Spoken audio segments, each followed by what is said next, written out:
Once upon a time, in a cozy village surrounded by a deep green forest, there lived a sweet little girl named Little Red Riding Hood. She was called that because of the bright red hooded cloak her grandmother had sewn just for her. It was her favorite thing to wear. Little Red loved visiting her grandmother, who lived in a cottage on the other side of the woods. One sunny morning, her mother packed a small basket with warm muffins, a jar of golden honey, and some herbal tea. "Take this to Grandma and stay on the path," her mother said. "And remember, never talk to strangers." "I promise, Mama," Little Red said cheerfully and skipped off into the forest, her red cloak fluttering behind her like a flag. As she followed the winding trail, the birds chirped overhead and butterflies danced beside her. But hidden behind a tree, a sneaky grey wolf watched with sharp eyes. The wolf stepped out and smiled in a friendly way. "Good morning, little one.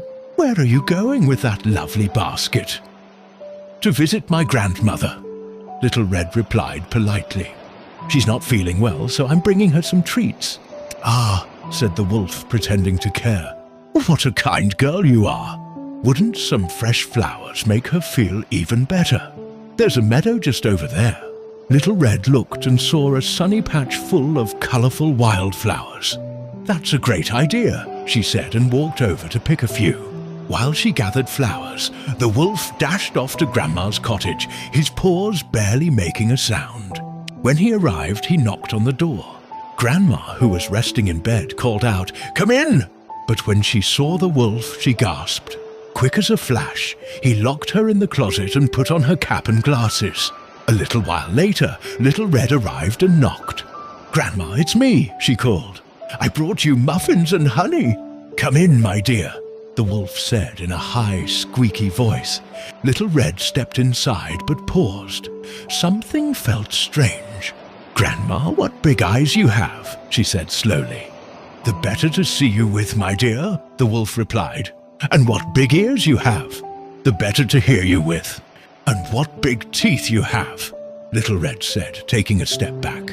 "The better to eat you with," the wolf growled, leaping out of bed. Just as he jumped toward her, the door burst open.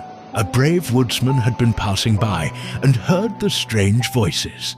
With a loud shout, he rushed in and scared the wolf away with his axe. The woodsman opened the closet and helped Grandma out.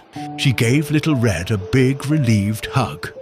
From that day on, Little Red Riding Hood never wandered from the path again and never spoke to strangers.